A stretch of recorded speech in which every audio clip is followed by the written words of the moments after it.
cavalier qui surgit hors de la nuit court vers l'aventure au galop. Son nom, il le signe à la pointe de l'épée, d'un Z qui veut dire Zorro. En août dernier, Monsieur Déficator a sorti sur sa chaîne une vidéo débunkant des cas de manipulation effectués par notre gouvernement. Le tout petit problème, c'est que tout ce qu'il dit est faux. Ce qui est embêtant. Ce qui est encore plus embêtant, c'est que 220 000 personnes ont vu ces bêtises et qu'ils sont dans une immense majorité, en tout cas si on en lit les commentaires, d'accord avec ce qu'il raconte. Nous allons comparer chacun des 4 cas présentés par Monsieur Déficator avec la réalité. Et nous allons voir que l'écart est important. Pour notre premier cas, Monsieur Déficator va nous montrer qu'il n'a aucun souci à croire toutes les bêtises qui traînent sur Facebook, du moment que ça lui permet de dénigrer notre gouvernement. Monsieur Déficator, nous vous laissons la parole. Le 18 juillet, alors que tout le monde avait déjà la tête dans la crème à bronzer, est sorti le rapport Delvoye de préconisation pour la future réforme des retraites. Comme c'est un peu technique, et que le rapport complet avec les annexes fait 237 pages, le ministère sort un petit dossier de presse de 25 pages et des vidéos pédagogiques à l'attention des journalistes.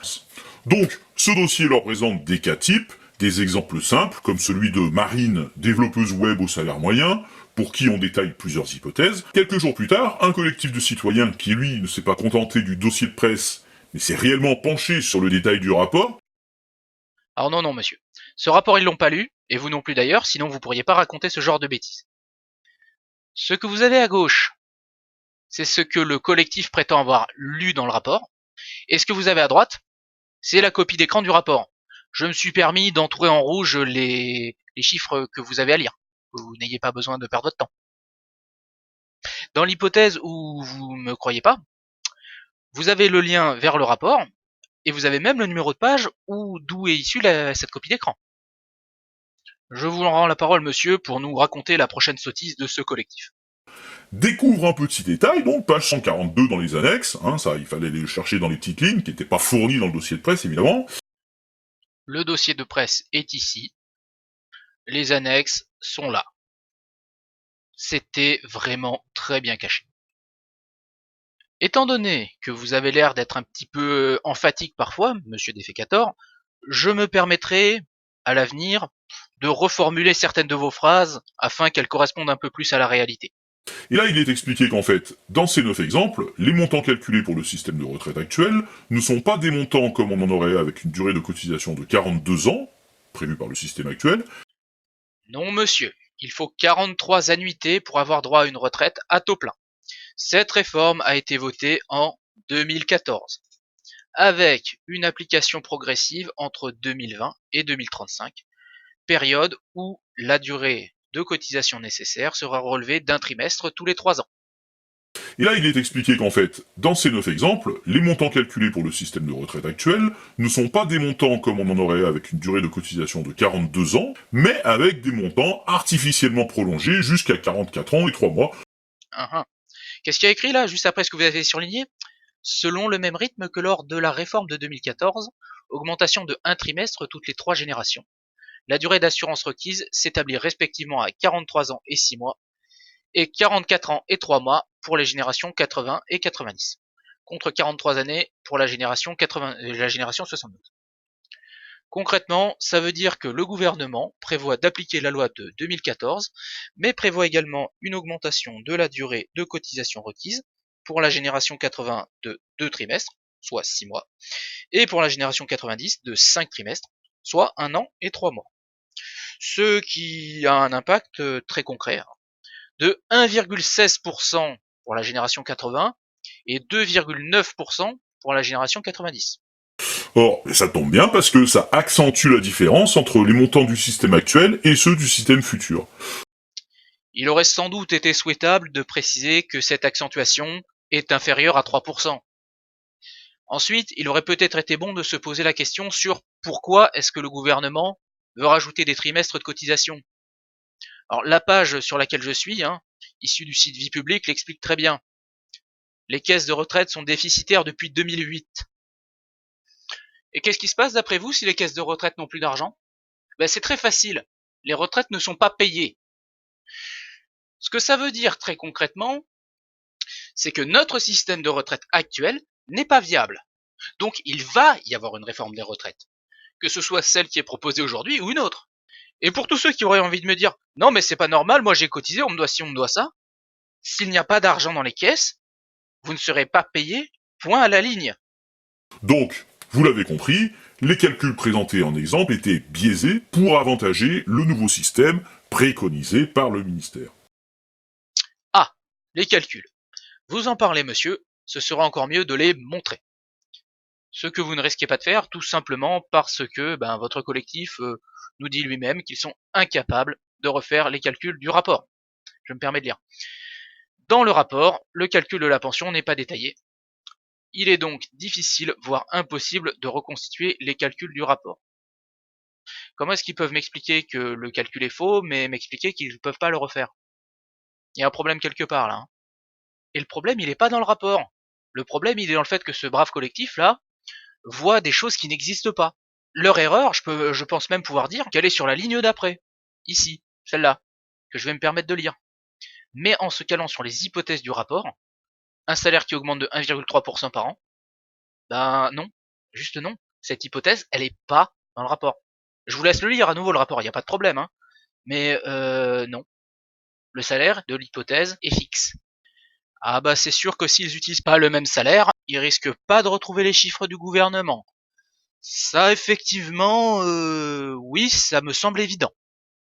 Bon, reprenons le document que vous nous avez montré. Le système actuel réel, leur tentative de calculer la retraite de Marine dans le système actuel, elle peut pas être juste.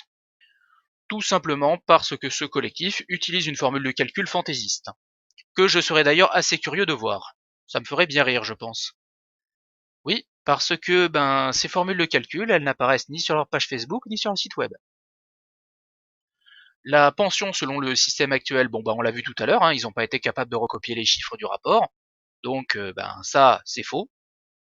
Et enfin, le système Macron, et il fallait aussi le recopier dans le rapport, et ils n'en ont pas non plus été capables. Bon, ils ont aussi réussi à se planter sur la décennie de naissance de Marine, qui est supposée être née en 1980, mais je sais pas si on est encore vraiment à ça près.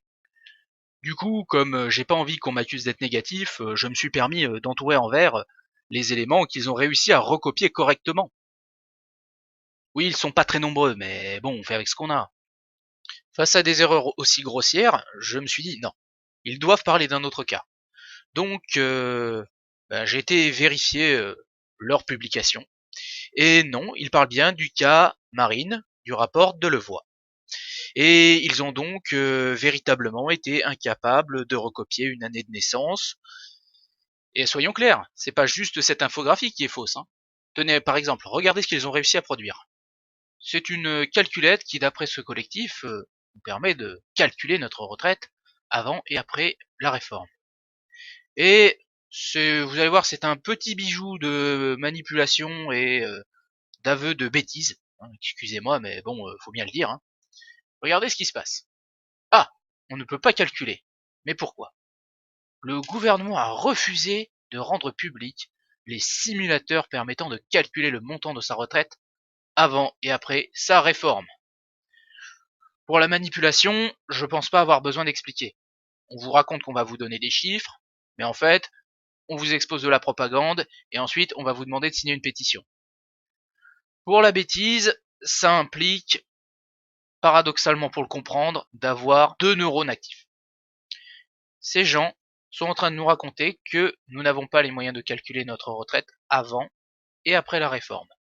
Bon, écoutez, le mode de calcul de la réforme, il est expliqué dans le rapport, à savoir, nous cotisons pour acheter des points. Ici, ce qui est proposé, c'est que 1 point coûte 10 €. Une fois que nous arrivons en retraite, nous multiplions le nombre de points par la valeur du point. Ce qui est proposé ici comme valeur du point, c'est 0,55 €. Et nous avons notre retraite.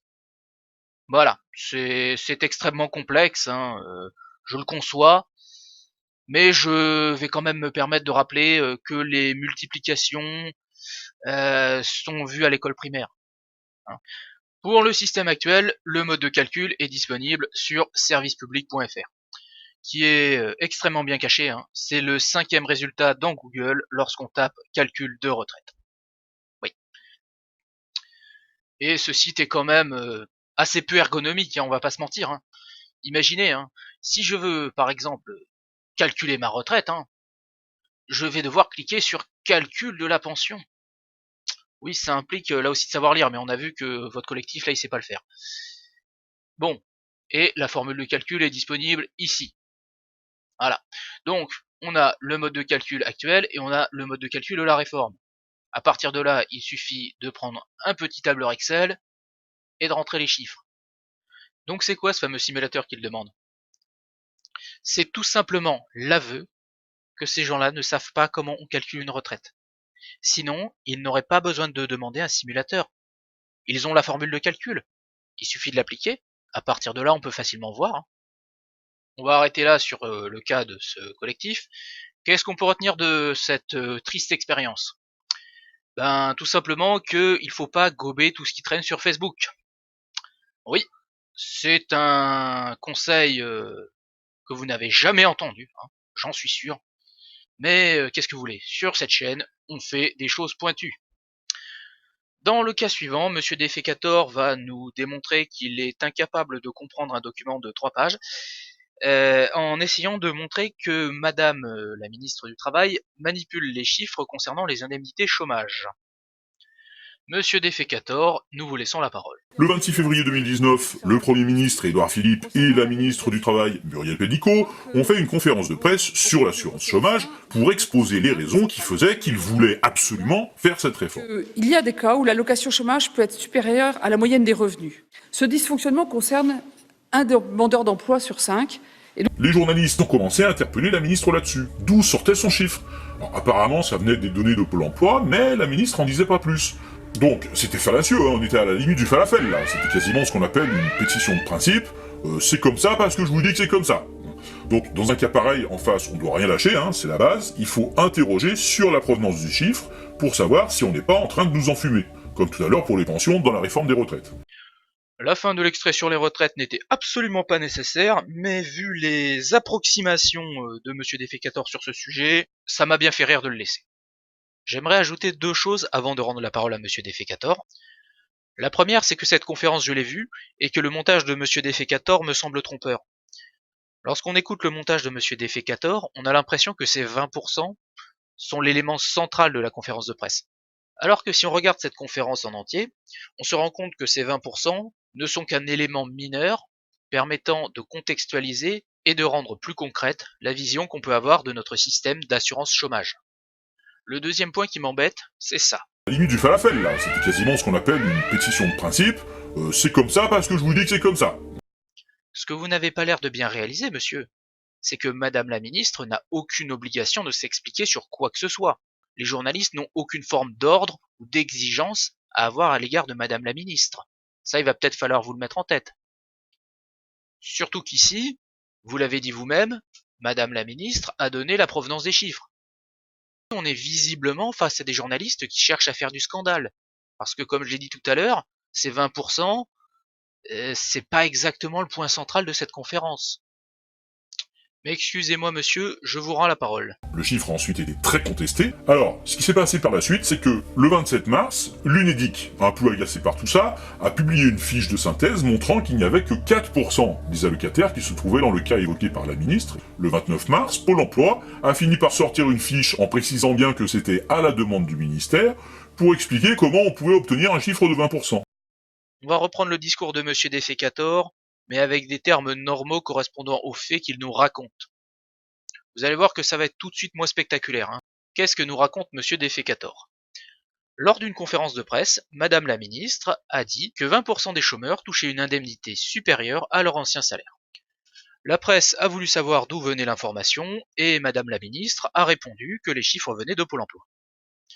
À ceci s'ajoutent 2 documents qui auraient été publiés, le premier par l'UNEDIC, qui contesterait les chiffres de Madame la ministre, et le deuxième de Pôle emploi, qui expliquerait la méthode de calcul utilisée pour obtenir les chiffres fournis par Madame la ministre. Sauf que voilà, le document de l'UNEDIC ne dit pas du tout que seuls 4% des allocataires touchaient plus en indemnité que leur ancien salaire. Voici le graphique que nous a présenté Monsieur Defecator. Je vais juste me permettre de lire le titre et la lecture qui est juste en dessous du graphique. Répartition des allocataires selon le temps passé sous contrat l'année précédant l'ouverture de droit. Lecture, 4% des allocataires ont travaillé moins de 25% de l'année précédant leur ouverture de droit.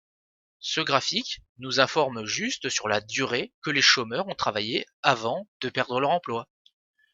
On a un bloc de texte qui ressemble vaguement à ce que Monsieur Defecator raconte. Si on descend un petit peu, on peut lire que ces 4% ont en moyenne touché une indemnité supérieure à leur salaire.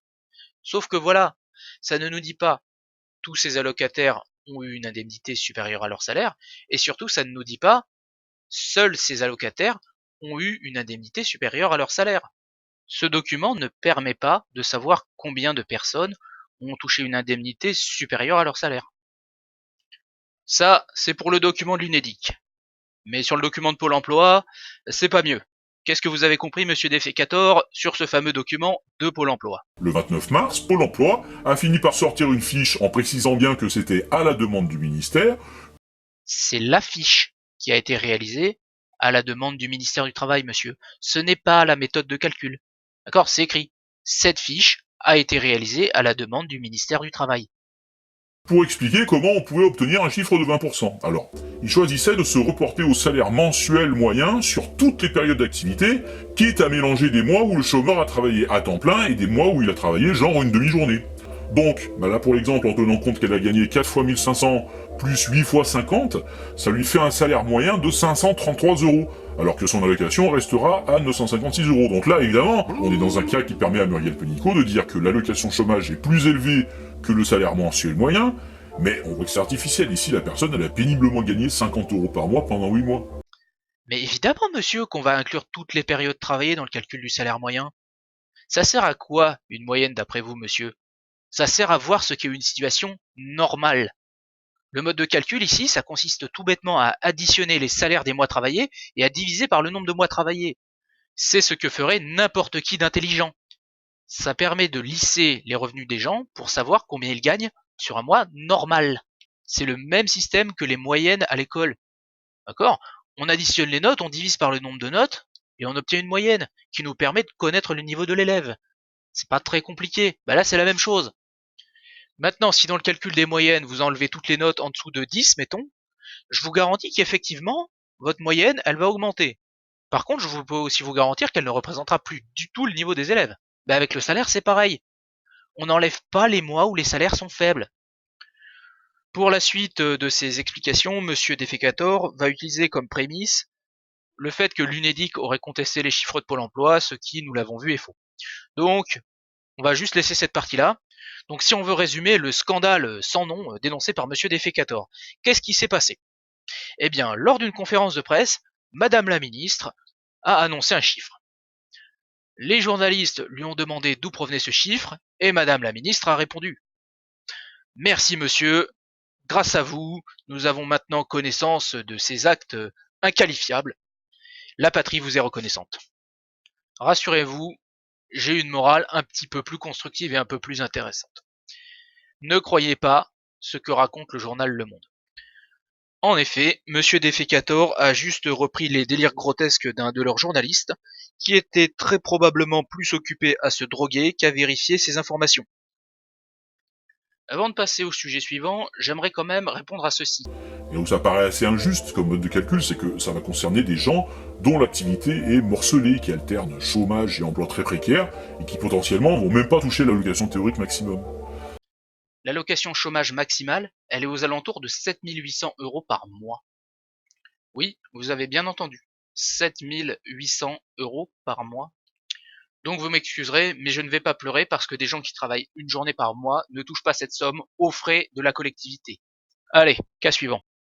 Monsieur Defecator va ici nous informer du fait très grave que le chômage diminue en France depuis plusieurs années, et ce, quelle que soit la manière de le compter. Merci monsieur d'avoir dénoncé ces faits odieux. Et monsieur Defecator ne va pas s'arrêter là. Il va également dénoncer Madame la ministre du Travail Pénicaud, qui a eu l'audace d'expliquer statistiques à l'appui que le chômage diminue en France. Merci monsieur, grâce à vous, ces comportements ignobles ne passeront plus. Plus sérieusement, j'ai juste pas compris ici ce que monsieur Defecator reproche à madame la ministre. Bon, mais je vais vous faire un résumé de ce qu'il raconte, vous comprendrez peut-être mieux que moi. Autre cas étonnant, toujours en février 2019, Muriel Pénicaud, ministre du Travail donc, se félicite par un tweet de la baisse du taux de chômage qui repasse sous les 9% pour la première fois depuis 10 ans au 4e trimestre 2018. Alors, optimisme, ses followers like avec enthousiasme, mais rapidement, des voix s'élèvent, sur Twitter et dans l'opposition évidemment, que quand on regarde les chiffres publiés par Pôle emploi à la même époque, et qui concernent donc ce fameux 4e trimestre 2018, on s'aperçoit qu'en fait, le nombre d'inscrits à Pôle emploi, il revient juste à ce qu'il était il y a un an. Au mieux, si on prend uniquement les inscrits en catégorie A, il revient au niveau de fin 2014. Alors, qui est-ce qui joue du fifre là ? En fait, ce qui se passe, c'est que ils ne se réfèrent pas tous au même indicateur, tout simplement. Il y a deux indicateurs qui existent pour mesurer le chômage et qui sont publiés chaque fin de trimestre. C'est le nombre d'inscrits à Pôle emploi et le taux de chômage au sens du BIT, c'est-à-dire du Bureau international du travail. Et, aussi surprenant que ça puisse paraître, ils n'évoluent pas toujours de la même façon, ce qui est très pratique. Moi, ce que je trouve très pratique, c'est de comparer le nombre de chômeurs au taux de chômage. Il manque une petite variable qui explique tout dans votre affaire. C'est la population française, monsieur. Ben oui. Comme vous pouvez le constater sur ce très joli graphique fourni très gentiment par l'INSEE, la population française augmente en continu depuis au moins 1984. Et je vais me permettre de rappeler que le taux de chômage, ça s'obtient en divisant le nombre de chômeurs par le nombre d'habitants du pays. Donc fatalement, si la population augmente mais que le nombre de chômeurs reste stable ou augmente moins vite, dans ce cas-là, le taux de chômage diminue. Donc ces gens qui comprennent pas ce que dit la ministre, il faut juste leur expliquer comment fonctionne un pourcentage. Le nombre d'inscrits à Pôle emploi, il vient des bases de données administratives de Pôle emploi. Il y a plusieurs catégories de chômeurs. Traditionnellement, on se réfère surtout à la catégorie A, qui sont les personnes sans emploi pendant le mois. Mais il y a d'autres catégories. Non, non, monsieur. Les catégories de demandeurs d'emploi selon Pôle emploi sont celles qui s'affichent sur votre écran en ce moment. Ça va être l'occasion pour vous de comprendre pourquoi, quand on parle des chiffres de Pôle emploi, on se focalise sur la catégorie A, et pourquoi on va essayer d'éviter d'utiliser les stats Pôle emploi. La catégorie A, ce sont les chômeurs au sens commun du terme, les gens qui n'ont pas de travail et qui en cherchent. Les catégories B et C, c'est ce que les gens normaux appellent des temps partiels. La catégorie D, ce sont les gens qui n'ont pas d'emploi mais qui n'en veulent pas. Et la catégorie E, ce sont les salariés. Oui, oui, les personnes pourvues d'un emploi. Ça s'appelle un salarié.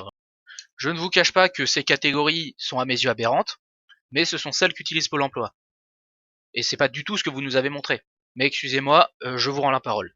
Et le taux de chômage au sens du BIT, il est issu d'une enquête de l'INSEE qui est faite chaque trimestre. C'est-à-dire un sondage, ni plus ni moins, auprès de 210 000 personnes et avec une marge d'erreur de 0,3 points. Donc, attention, quand on vous dit qu'il a baissé ou augmenté de 0,1, et il y a un enthousiasme modéré par une marge d'erreur. Vous avez raison, monsieur. C'est d'ailleurs pour ça qu'on utilise des grandes séries, sur plusieurs années, pour voir une tendance. Un petit peu comme sur le graphique que je vous montre en ce moment, qui nous montre le chômage en France, calculé au sens du Bureau international du travail depuis 1984. Et qu'est-ce qu'on observe dessus ? On observe que le taux de chômage en France baisse en continu depuis 2016. Ce qui est cohérent avec les chiffres de Pôle emploi que vous nous avez montrés, où on voit également le chômage diminuer depuis 2016. Bon. Pour la suite de ce cas, monsieur Defecator va nous expliquer que certains gouvernements, à travers l'histoire, ont bricolé l'indicateur Pôle emploi. Oui, mais excusez-moi, c'est quoi le rapport avec madame Pénicaud ? Non, parce que je vais me permettre de vous rappeler vos paroles. Mais j'ai choisi exprès, dans cet épisode, de ne prendre que des exemples de chiffres biaisés dans la communication du gouvernement français. Donc, excusez-moi, mais quel est le rapport avec madame la ministre du Travail ? Madame la ministre du Travail a annoncé une baisse du chômage, qui est vérifiée à la fois par les chiffres du Bureau international du travail et par les chiffres de Pôle emploi. Donc, il y a sûrement quelque chose qui m'échappe ici. Je vais m'arrêter là sur ce cas-là et on va passer au cas suivant. Allez, dernier cas. Ici, monsieur Defecator va très gentiment nous montrer qu'il aime bien faire compliqué quand il peut faire simple, du moment que ça lui permet d'être en désaccord avec le gouvernement. Monsieur Defecator, nous vous laissons la parole. Donc le 28 janvier 2019, le Premier ministre nous produit un graphique dans lequel il va évidemment chercher à forcer le trait pour essayer d'y traduire les effets de sa mesure. Donc là, l'idée, on sent bien, c'est d'accentuer la différence pour bien marquer que c'est un chiffre historique, c'est le plus bas de tous les temps et de loin. On est vraiment dans la grosse communication pas fine. Surtout qu'il y a eu polémique dans les jours qui ont suivi, parce que ça, c'était le chiffre sans compter les dom-toms. En fait, en intégrant les dom-toms, on repassait au-dessus du nombre de morts de 2013. Monsieur Defecator repart dans l'emphase, nous allons donc traduire en français. En 2018, la limitation de vitesse a été abaissée à 80 km/h sous l'impulsion du Premier ministre. Il s'avère que 2018 est également l'année où la mortalité routière en France métropolitaine a été la plus faible jamais enregistrée. Ce qui embête Monsieur Defecator, c'est que les chiffres retenus sont uniquement ceux de la France métropolitaine qui n'incluent pas les dom-toms. Ce qui a priori n'est pas optimal, sauf que... Pire, c'est que certains ont fait valoir que ce qui faisait grimper le chiffre, c'était les morts des territoires d'outre-mer, qui n'avaient pas bénéficié de la limitation à 80 km/h, alors que les départements d'outre-mer qui avaient été soumis à la limitation avaient de meilleurs chiffres. Donc au final, ça donnait un argument de plus qui allait plutôt dans le sens de la limitation. Mais on voit bien qu'il fallait prendre le temps de l'expliquer pour comprendre que ça aurait brouillé le message. Du coup, Monsieur Defecator, votre graphique, il est mensonger là. Puisqu'on peut faire la distinction entre les DOM et les TOM, pourquoi est-ce que vous n'avez pas 3 colonnes avec une France métropolitaine, une DOM et une TOM? Ensuite, il y a un petit problème de précision. Les DOM sont concernés par le 80 km/h, à l'exception de Mayotte. Comme vous pouvez le lire sur le document de la délégation de la sécurité routière que je vous affiche à l'écran en ce moment même. Très concrètement, ce que ça veut dire, c'est qu'il n'y a qu'en France métropolitaine que le 80 km/h est appliqué partout. Donc, si on souhaite évaluer l'impact du 80 km/h, il vaut mieux faire comme l'a fait le ministre, à savoir utiliser les chiffres de la France métropolitaine. Donc déjà, le raisonnement de Monsieur Defecator, il est aberrant. Il n'y a pas de raison de mixer le 80 et le 90 km/h. Mais en plus de ça, sa source d'information à lui, c'est TF1. C'est marqué dans le coin haut à droite de son écran. Par contre, s'il avait été regardé sur la source des chiffres, l'Observatoire national interministériel de la sécurité routière, il aurait peut-être compris un peu mieux pourquoi le Premier ministre avait utilisé les chiffres de la France métropolitaine. Et je vais vous montrer ça de suite. Voici le rapport 2015 de la sécurité routière en France. Je me permets de lire la première phrase. En 2015, on dénombre 56 603 accidents corporels de la circulation en France métropolitaine. Rapport 2016, même chose. En 2016, on dénombre 57 522 accidents corporels de la circulation en France métropolitaine. Rapport 2017. En 2017, on dénombre 58 613 accidents corporels de la circulation en France métropolitaine. Je pense que vous commencez à voir où je veux en venir. Monsieur le Premier ministre s'est tout simplement soumis à l'usage qui veut que les chiffres prioritaires soient les chiffres de la France métropolitaine. Il n'y a pas à chercher plus loin. Donc, si on veut résumer cette affaire, qu'est-ce qu'on peut dire? On peut dire tout simplement que Monsieur le Premier ministre s'est appuyé sur les chiffres des zones limitées à 80 km/h pour mesurer l'efficacité des 80 km/h et qu'il a respecté les usages des organismes statistiques en charge de la sécurité routière. Merci Monsieur Defecator d'avoir dénoncé cette ignominie. Je ne sais pas ce que nous ferions sans vous. Bon, nous avons passé en revue tous les cas de la vidéo de Monsieur Defecator, il va être temps de conclure cette vidéo. Monsieur Defecator, vous avez dit dans votre vidéo la plus récente que vous souhaitiez concentrer votre chaîne sur les sujets scientifiques. Je pense que vous avez raison de vouloir faire ça.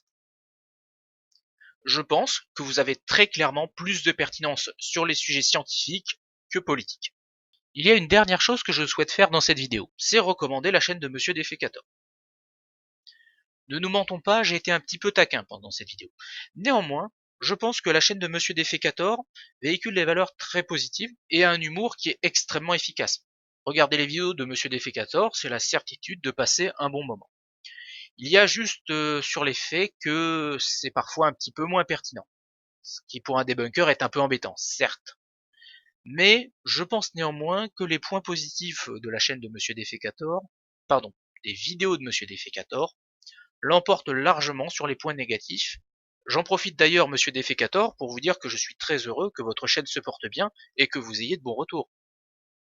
Et sur ce, il ne me reste plus qu'à souhaiter une bonne journée aux 5 personnes qui auront vu cette vidéo.